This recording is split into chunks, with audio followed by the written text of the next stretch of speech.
नमस्कार मंडळी, welcome back to my channel Gapshap banded. चला तर पाहूया श्री रामचरितमानस या पुस्तकाचा पुढचा भाग.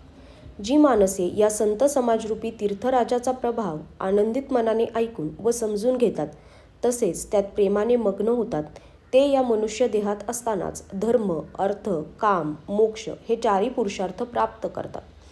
या तीर्थराजातील स्नानाचे तत्काळ फळ म्हणजे त्या योगे कावळे कोकिळ बनतात आणि बगळे हंस बनतात. हे ऐकून कोणीही आश्चर्य करू नये, कारण सत्संगतीची महती कधी लपून राहत नाही. याला पुरावा म्हणजे स्वतः वाल्मिकी, नारद आणि अगस्त्य यांनी स्वतःच्या मुखाने आपला जीवन वृत्तांत सांगितला आहे.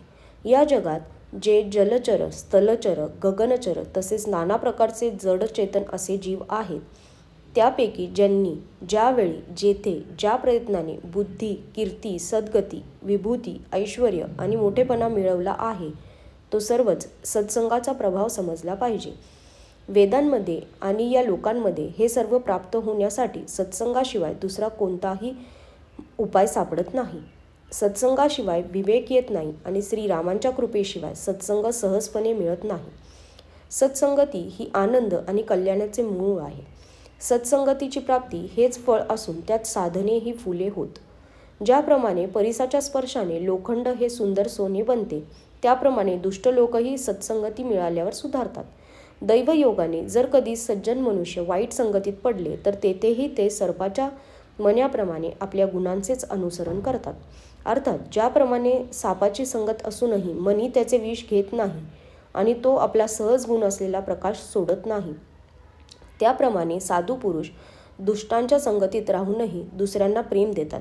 त्यांच्यावर दुष्टांचा कोणताही दुष्परिणाम होत नाही. ब्रह्मदेव, विष्णू, शिव, कवी व पंडित यांची वाणीसुद्धा संत महिमा गाताना कुंठित होते. मग मला या संतांच्या महिम्याचे वर्णन कसे करता येणार? भाजीपाला विकणारा रत्नांच्या गुणांचे वर्णन काय करणार? ज्यांच्या मनात समता असते, ज्यांचा कोणी मित्र नसतो की शत्रू नसतो, त्या संतांना मी प्रणाम करतो. ओंजळीत ठेवलेली फुले, ज्या हाताने फुले तोडली आणि ज्या हातात ती ठेवली, या दोन्ही हातांना सारखीच सुगंधित करतात. त्याप्रमाणेच संत हे शत्रू व मित्र दोघांचेही सारखेच कल्याण करतात. संत हे सरळ मनाचे आणि जगाचे हित करणारे असतात. त्यांचा हा स्वभाव व स्नेह जाणून मी त्यांना प्रार्थना करतो की मज बालकाची प्रार्थना ऐकून व कृपा करून त्यांनी श्रीरामांच्या चरणी मला प्रेम द्यावे. आता मी चांगल्या भावनेने दुष्टांना वंदन करतो, जे विनाकारण आपले हित करणाऱ्यांशी सुद्धा प्रतिकूल वर्तन करतात. त्यांच्या दृष्टीने दुसऱ्यांच्या हिताची हानी हाच लाभ असतो. दुसऱ्यांचा सर्वनाश झाल्याने त्यांना आनंद होतो आणि दुसऱ्यांचा उत्कर्ष झाल्याने विषाद वाटतो. जे दुष्ट हरी आणि हर यांच्या कीर्तिरूपी पौर्णिमेच्या चंद्रासाठी राहूसारखे असतात, अर्थात जेथे कुठे भगवान विष्णू किंवा शिव यांच्या कीर्तीचे वर्णन चालते, तेथे ते विघ्ने आणतात आणि दुसऱ्याची निंदा करण्यामध्ये सहस्त्र भाऊसारखे शूर असतात. ते दुसऱ्यांचे दोष हजार डोळ्यांनी पाहतात आणि दुसऱ्यांच्या हितरूपी तुपामध्ये माशीसारखे असतात. अर्थात माशी तुपात पडून ते खराब करून टाकते व स्वतःही मरून जाते. त्याप्रमाणे दुष्ट लोक स्वतःचे नुकसान झाले तरी दुसऱ्याने केलेले काम बिघडवून टाकतात. जे तेजामध्ये अग्निप्रमाणे प्रखर व क्रोधामध्ये यमाप्रमाणे असतात, जे पापरूपी आणि अवगुणरूपी धनामध्ये कुबेराप्रमाणे संपन्न असतात, ज्यांचा उत्कर्ष हा सर्वांच्या हिताचा नाश करण्यासाठी धूमकेतूसारखा असतो, ते दुष्ट लोक कुंभकर्णाप्रमाणे झोपी जाण्यामध्येच जगाचे कल्याण आहे. ज्याप्रमाणे गारा या पिकाची नासाडी करून मग स्वतःही विरघळून नाश पावतात, त्याप्रमाणे दुष्ट लोक दुसऱ्याच्या कामात विघ्न आणण्यासाठी आपल्या देहाचाही त्याग करतात. त्या दुष्टांना मी हजारो मुखे असणाऱ्या शेषाप्रमाणे मानून वंदन करतो, कारण ते दुसऱ्यांची निंदा मोठ्या रागाने हजारो मुखांनी करीत असतात.